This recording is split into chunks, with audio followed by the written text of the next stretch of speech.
Close your eyes, and take a deep breath. Feel the warm wind from the desert sands. Imagine the golden rays of the Egyptian sun, falling softly upon the limestone temples that rise like sacred mountains from the Nile's edge. Tonight, we begin our journey with the Pharaoh, not merely a king, but a bridge between heaven and earth. The embodiment of gods. The guardian of balance. And the heart of an ancient world that believed in something far greater than themselves. Let us step gently into his sandals and discover what it truly meant to be Pharaoh in ancient Egypt. In the time of the pyramids and the papyrus scrolls, the world was shaped not only by stone and soil but by a concept. A truth the Egyptians called Ma'at. Ma'at was more than a word. It was the rhythm of the cosmos. It meant harmony, balance, and truth order. The stars above, the Nile's sacred flood, the rising of the sun each day, all of this was Ma'at. And it was the Pharaoh's sacred duty to protect it. He was not a ruler in the way we think of today. He was the living Horus, falcon-eyed god of the sky. He wore the crown of Upper and Lower Egypt as a symbol of uniting not just lands, but the spiritual energies of the two lands. To the people, he was chosen by the gods. A divine vessel. And when he passed away, he would become Osiris, ruler of the afterlife. He didn't just command armies or collect taxes. He walked in temples. He spoke sacred words at dawn. He made offerings not for show, but to nourish the very balance of the universe. Let your mind wander now. Imagine a morning in Thebes. The sun is still low on the horizon, casting golden light across the palm groves. The Pharaoh rises before the rest of the court. Servants clothe him in white linen. He is adorned with the crook and flail, symbols of kingship, guidance, and discipline. A cobra, known as the uraeus, rests upon his brow, poised to strike any threat that dares challenge divine order. He enters the temple, not as a man, but as a god-king. The air smells of incense, sweet frankincense and myrrh. Priests chant softly in the background. The inner sanctuary opens.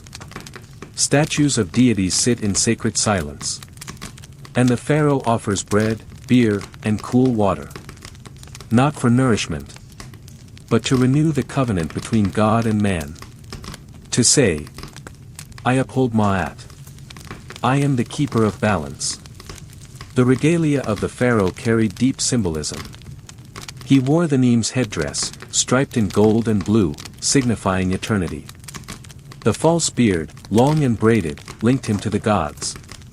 The white crown of Upper Egypt and the red crown of Lower Egypt together became the skent, the double crown of a unified land. Each item whispered a sacred story. Each movement, each ritual, was a dance in the service of cosmic harmony. He was not free. He could not live as he pleased. Even his thoughts were part of something divine.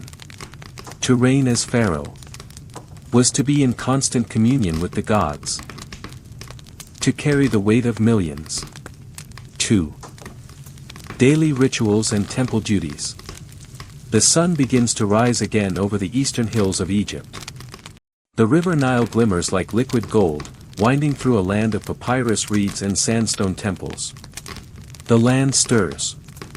But even before the first light touches the tops of the palm trees, the Pharaoh is already awake.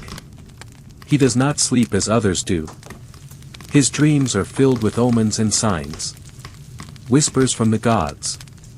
Visions from the stars. This is not just another day. For the Pharaoh, every day is sacred. Narrator. Let us follow him now gently, like shadows. The palace is quiet. Servants move silently, bowing their heads. The cool air of dawn is filled with the scent of lotus flowers, damp linen, and sacred oils. His robes are prepared fine linen, woven with care and devotion. He is adorned with amulets. One for health, another for wisdom, a third for divine protection. A gold pendant shaped like an ankh, the symbol of life, rests against his chest. It glows softly in the candlelight, as if alive. Today, like every day, he must perform his duty. Not as a man, but as the living vessel of divine order. The journey to the temple. The temple lies ahead, towering and majestic. Its columns are carved with sacred texts, stories of gods and victories. Massive stone guardians flank the entrance, their eyes watching, eternal. He enters the sacred space, accompanied by the high priests, whose heads are shaved, robes clean, and hands perfumed.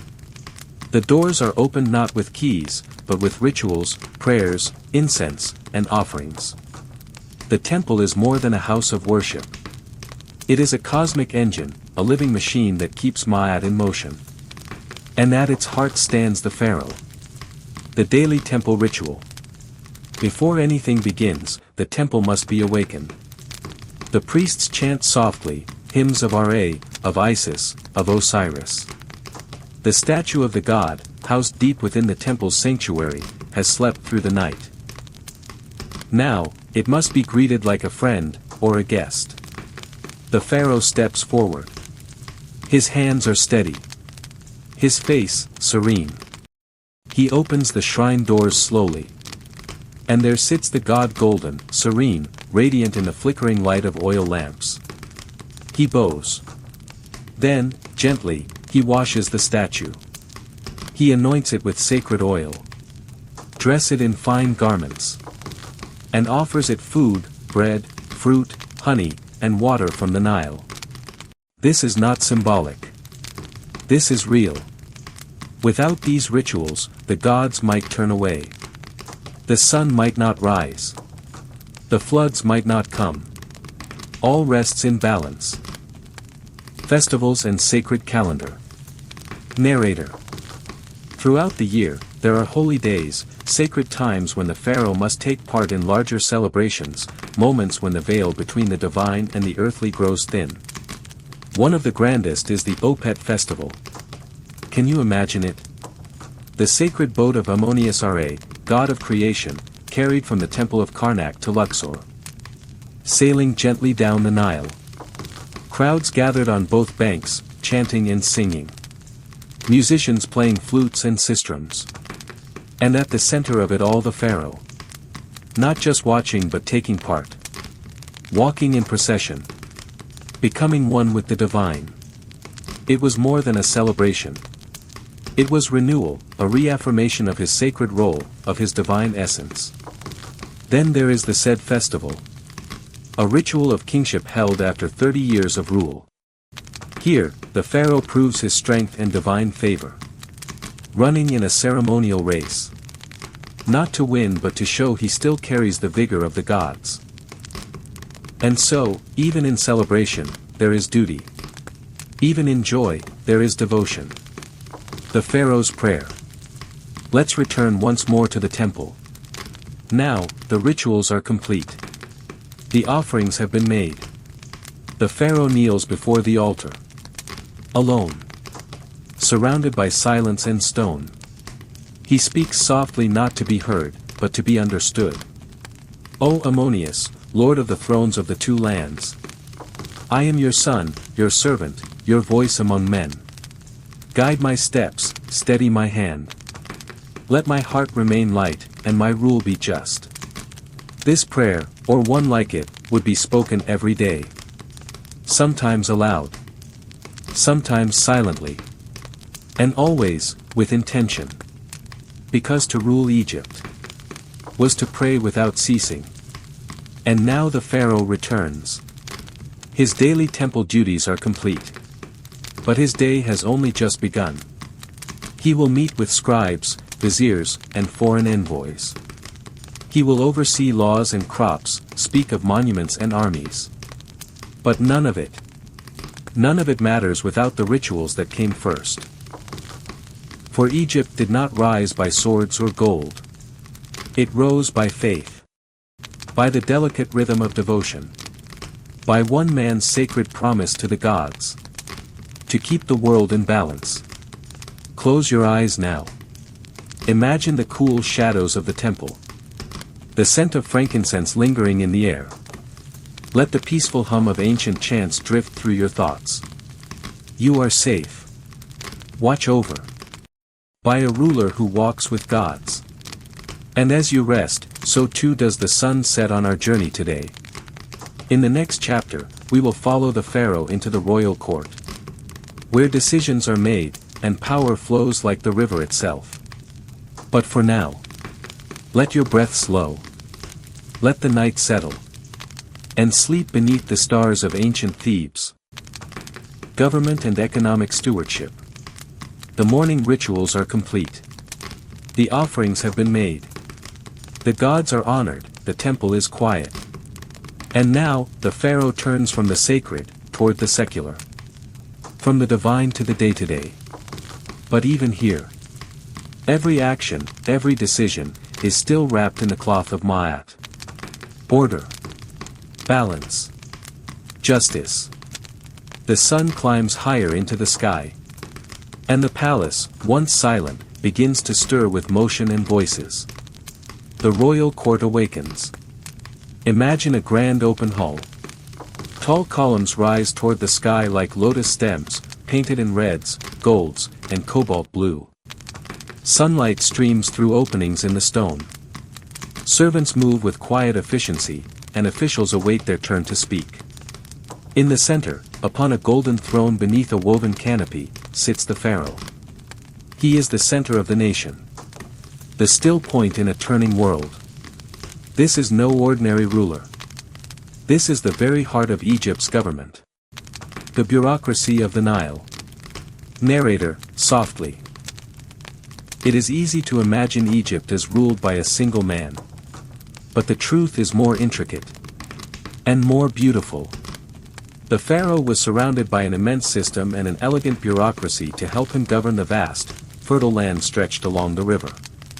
The most important among these was the vizier.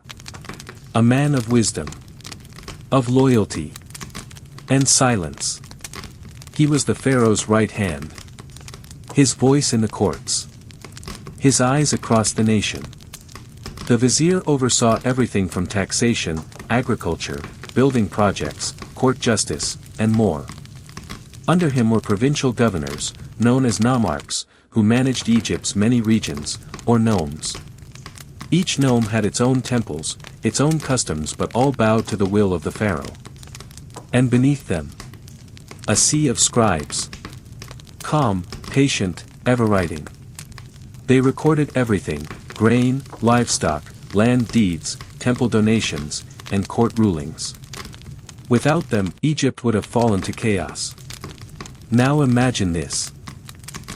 A row of scribes, seated cross-legged on the palace floor.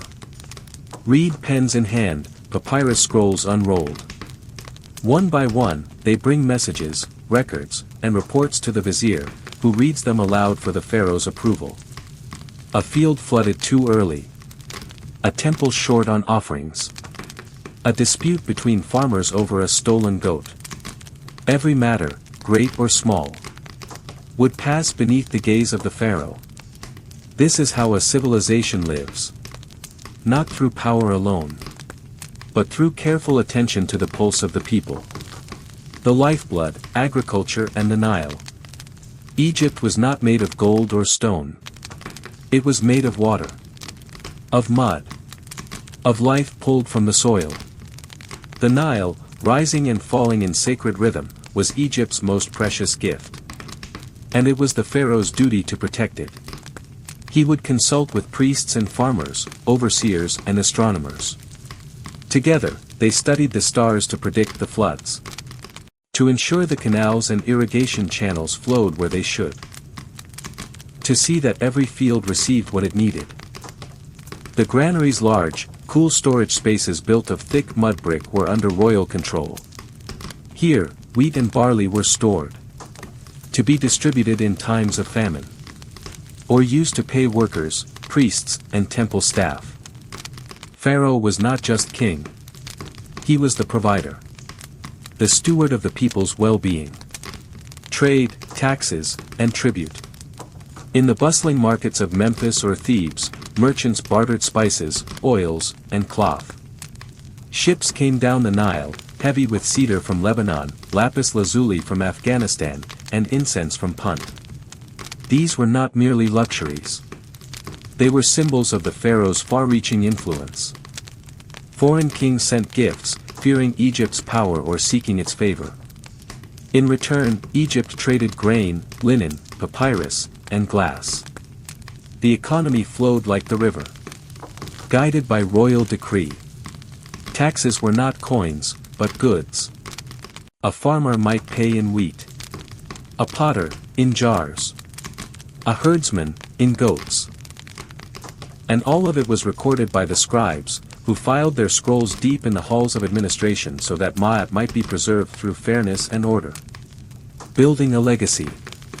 And what of the monuments? Yes, the pyramids, the obelisks, the towering temples. These were not built on dreams alone.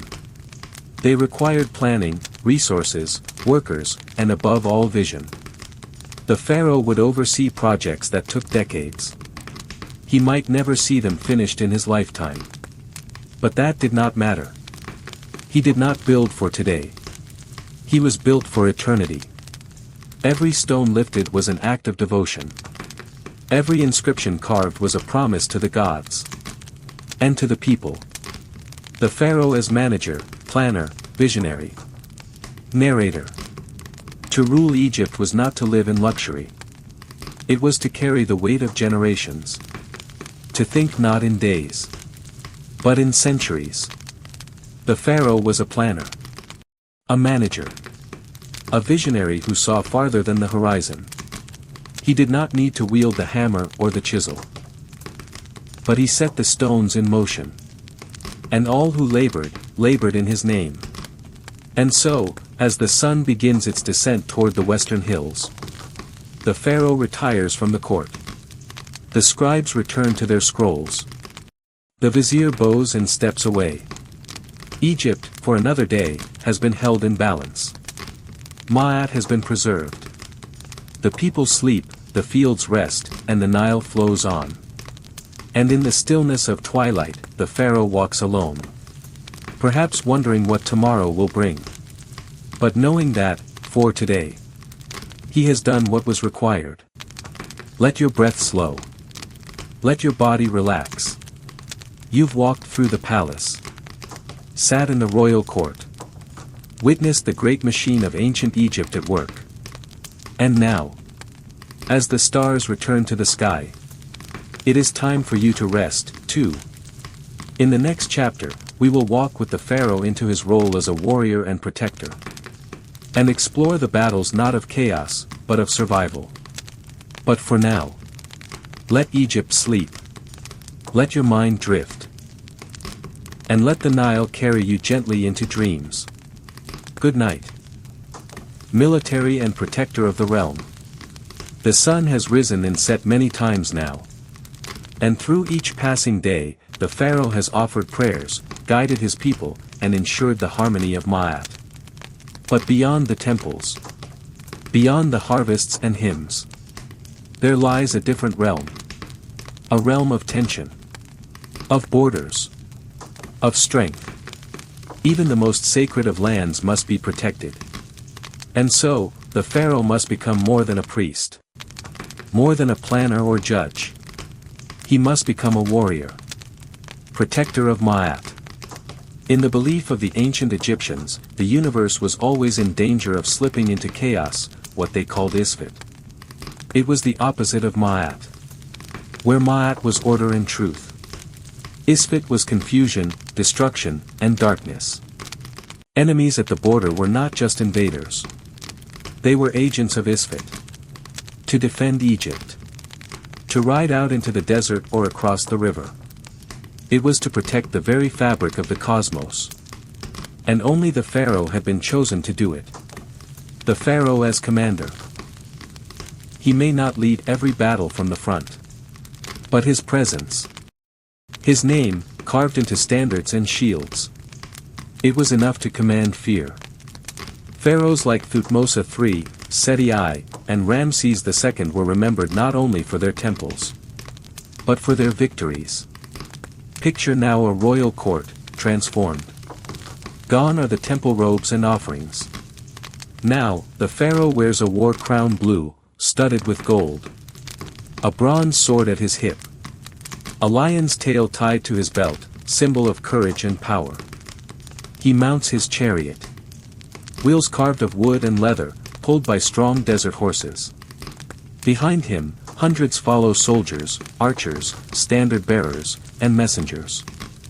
Their shields reflect the morning sun. Their spears stand tall, like a forest of bronze. And above them all, the Pharaoh stands like a god of war. Training and strategy. The Egyptian army was no simple band of warriors. It was organized and disciplined, revered. Soldiers trained with bows, spears, and short swords. They practiced formation drills in the desert sands, building strength and focus. The pharaoh, though surrounded by generals, was always at the top of the chain of command. Maps would be unrolled before him. Messengers would carry his orders like sacred texts. And the strategy would unfold like a chessboard of Nile and stone. War was not for conquest alone. It was for peace. To ensure Egypt remained whole. So that the temples could sing. And the fields could grow. A glimpse of battle. Imagine now the heat of a battlefield. The sound of chariots rushing across dry earth. The dust rising into the sky. Banners whipping in the wind. But even here, there is ritual. Even here, the pharaoh prays before battle. He invokes the power of Horus the Avenger, and Ammonius Ra, the sun's strength. An inscription from Ramses II at the Battle of Kadesh reads, "I was alone before millions. I fought them, and none stood beside me. Ammonius was my shield. His power, my sword." Such words were not boast. They were beliefs. The gods did not merely watch. They fought with him. Fortresses, garrisons, and peacekeeping. Not all defense was on the battlefield. The pharaoh ordered the construction of fortresses along the Nile's borders, especially to the south, in Nubia, and to the northeast, near the Sinai. Here, soldiers lived in small outposts, built of stone and mud brick. They trained. They patrolled. They protected caravans and kept trade flowing. Pharaohs also kept peace through marriages, gifts, and diplomacy. They wrote letters on clay tablets, sent messengers across deserts. An offering of peace. A ring of gold. Sometimes, more powerful than 1,000 spears. The symbolism of strength. In temple carvings and painted tombs, the pharaoh is always shown larger than life. Crushing enemies beneath his feet. Holding captives by the hair, arm raised high. But these were symbols. Visual poetry. They reminded the people that their king was strong. That he would never let chaos win. That even as the sun set, even in darkness, they were protected. Return to stillness. And so, as the battles fade into memory, as the horses are unsaddled, as the armor is set aside, the pharaoh returns. Back to the palace. Back to the temples. Back to stillness. His eyes hold the memories of war. But his heart beats for peace. He has defended Ma'at. He has kept the world in balance. The people will sleep soundly tonight. And so, perhaps, will he. Soft close. Now breathe. Let the weight of swords and shields melt away. Let the quiet return to your thoughts. You have seen Egypt's warrior king. You have stood beneath banners and stars. And now, it is time to rest. In the next chapter, we will walk through the wonders of stone and sand. And explore how the pharaoh built monuments to eternity. But for now, let the Nile's waters soothe you. Let the winds of the desert sing you to sleep. The protector watches. And all is well. Good night. Monument building and cultural patronage. The battles have quieted. The courts have emptied. And the sacred temples now lie in soft candlelight, their incense trailing like dreams into the night. But still, the Pharaoh does not rest. For there is one more way he fulfills his divine role. Not through words. Not through war. But through creation. To be a Pharaoh was to be a builder of eternity. And in stone, he would carve his name into time itself. Classical building for the gods. Narrator. Let us begin in the shadow of a towering temple. 100 stone columns reach toward the sun, their capitals shaped like blooming lotus flowers. Massive pylons stand at the entrance walls wider than palaces, carved with sacred scenes. This is not a monument to the pharaoh's ego. This is a gift to the gods. Whether it was Ammonius at Karnak, Horus at Edfu, or Ptah in Memphis, each temple was built to be a house of the divine. The pharaoh, in his sacred duty, was not just offering prayers. He was building a bridge between earth and sky. The sacred architecture. The process began with a vision. The pharaoh would consult priests and dream interpreters, astronomers and architects. They would mark the axis of the temple aligned with the stars, the solstice, or the sunrise. Stones were quarried from faraway deserts: limestone, granite, sandstone, each selected for purpose, color, and meaning. And then, the building would begin. Thousands of workers, skilled and unskilled, moved in harmony. No machines. No motors. Only men. Ropes. And time. The work was hard. But not cruel. Many were paid in bread and beer, cared for in village communities built near the site. There was honor in this labor. They were building not just for a king, but for the gods themselves. Sculptors, artists, and the language of stone. Can you see them now? Sculptors crouched beneath the heat of the sun, carving delicate lines into stone walls. Painters preparing pigment from crushed minerals: blue from lapis, green from malachite, red from ochre. Scribes copying hymns onto columns. Artists etching scenes of offerings, festivals, battles, and prayers. And always, at the center of the art, the image of the pharaoh. But larger than life. He is never hunched or tired. Never aging. He is forever young. Forever victorious. This was not vanity. This was a mythic memory. A record of divine rulership for the gods. And for the generations yet to come. The tombs of the pharaohs. But even the greatest temples were not the pharaoh's final resting place.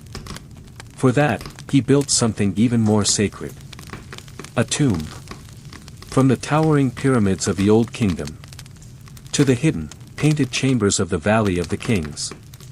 Each tomb was a gateway to the afterlife. The Great Pyramid of Khufu, rising above Giza, was not merely a burial site. It was a cosmic ladder aligning with the stars, leading the soul to the heavens. In later dynasties, the tombs became more secret, more intimate. Carved deep into the hills near Thebes. Their walls shimmered with scenes of rebirth, judgment, and eternal joy.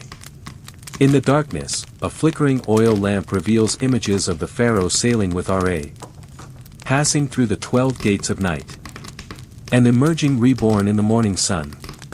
The pharaoh as patron of culture. But the pharaoh did not build with stone alone. He was a patron of the arts, the sciences, and the spiritual traditions of his people.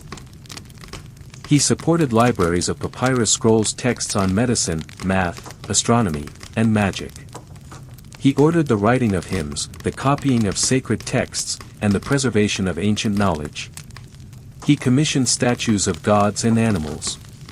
Tales told through jewelry and alabaster jars. Poetry whispered in temple courtyards. Music played on harps beneath moonlight. Culture was not separate from rule. It was part of Ma'at. To nurture beauty. To preserve memory. It was a sacred responsibility. Legacy in stone and silence. And now, thousands of years have passed. The voices of the builders are long faded. The pharaoh's body lies still in a golden tomb. The temples stand half buried in sand. But the stones remain. The carvings still speak. A message, whispered across the ages. I was here. I ruled with balance. I honored the gods. I upheld the light. This is what it meant to be Pharaoh. To leave behind more than riches. More than conquest. But a legacy of harmony, etched into the very bones of the earth. Soft close. Let your mind drift now. To the steps of Karnak. To the hidden tombs beneath golden hills. To the steady rhythm of hammers long since silenced. You have walked among sacred stones. Watched art take shape under desert sun. And saw the world through the eyes of a ruler who built for forever. And now, as night deepens, let the stars cover you like the painted ceilings of a pharaoh's tomb. Let your thoughts fade. Your breath slow. And your dreams rise. Like the sun over the horizon of eternity. Religion, myth, and afterlife beliefs. The stars glimmer above the sands. The Nile flows quiet and black, like a ribbon of eternity. And somewhere in the deep, sacred silence of the night, the gods awaken in dreams. To the ancient Egyptians, the world was never empty. It was alive, filled with divine presence. The sky, the river, the sun, even death itself. All were part of something greater. A story that never ended. And at the center of that story stood the Pharaoh. Not merely a ruler, but a divine being, chosen to uphold the sacred balance between mortals and the eternal. Let us now walk with him.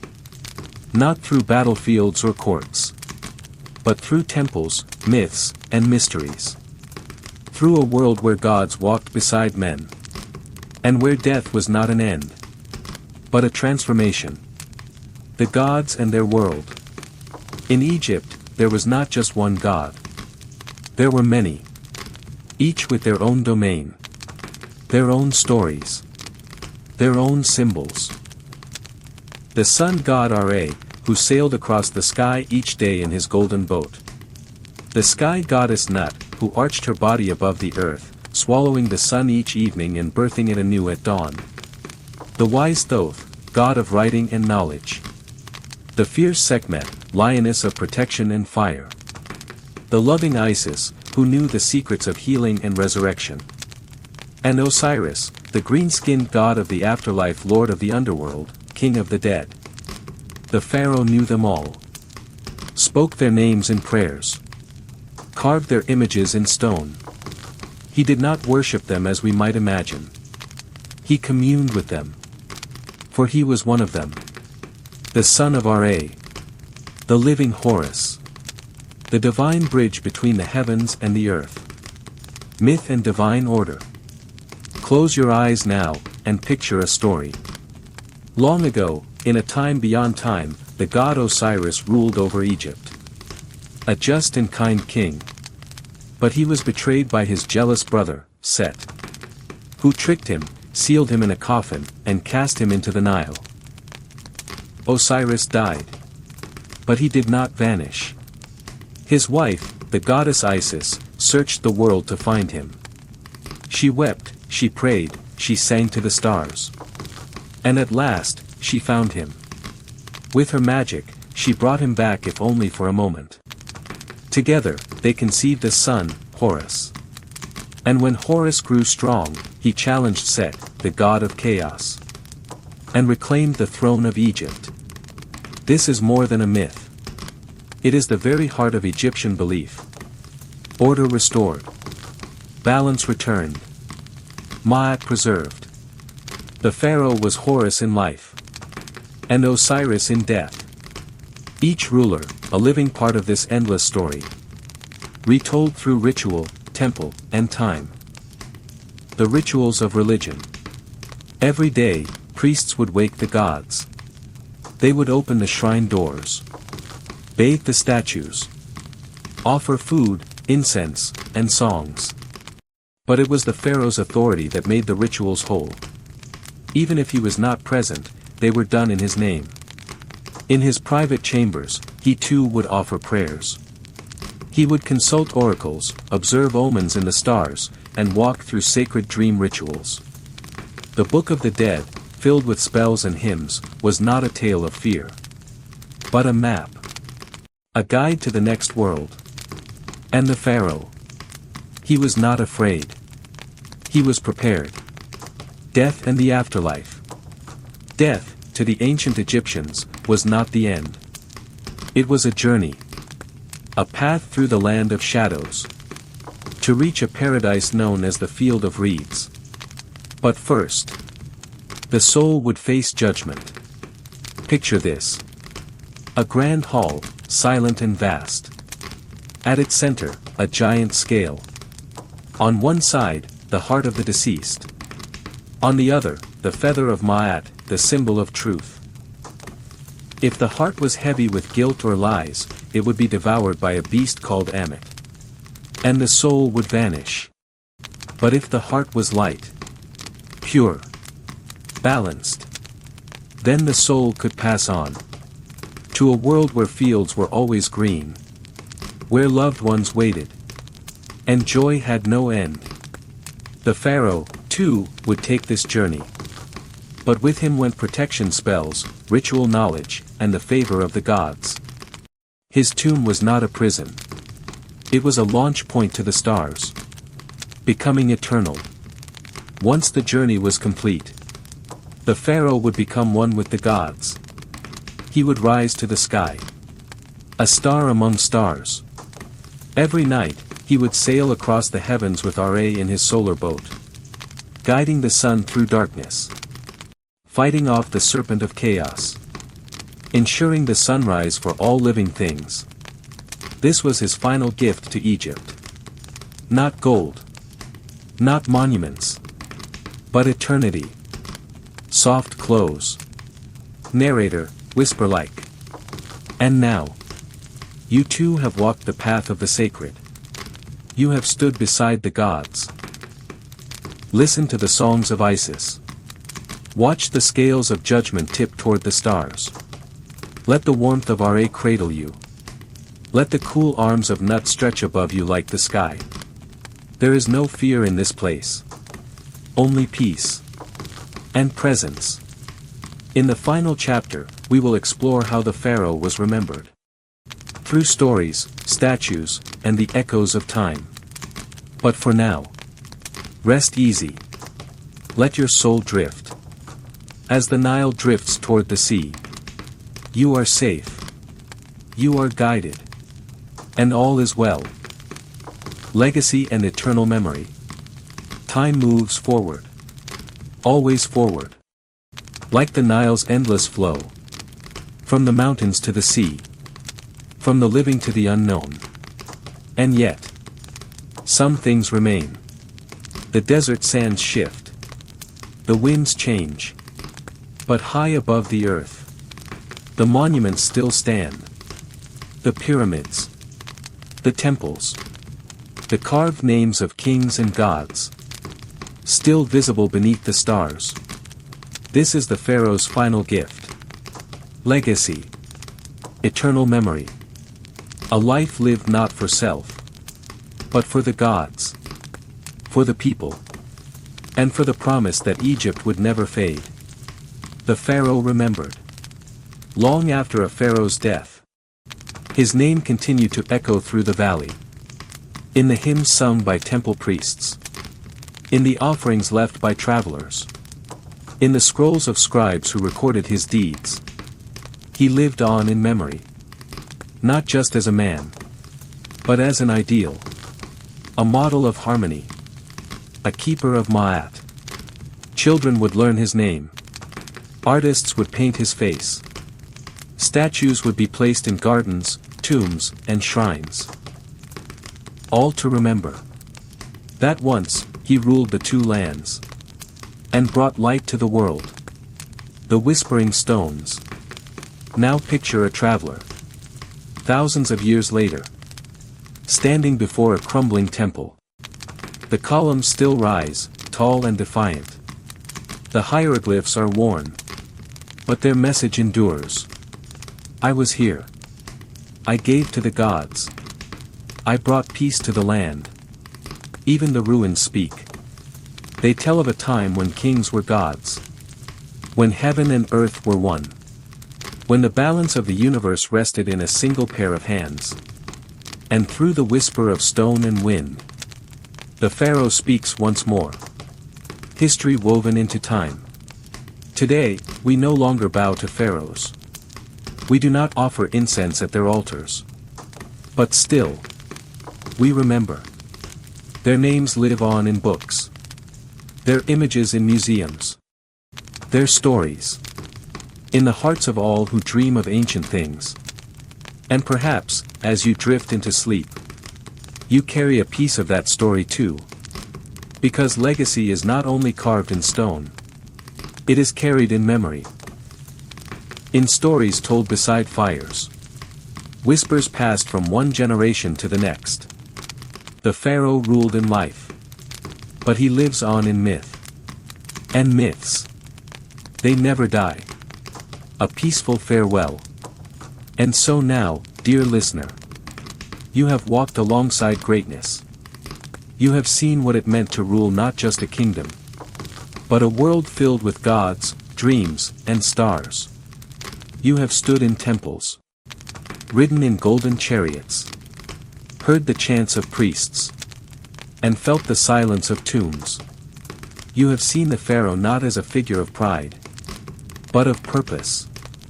Not as a tyrant, but as a guardian of balance, chosen to uphold the fragile thread of the cosmos. And now, your journey is complete. Let the legacy of Egypt rest in your heart. Like soft sand in the palm.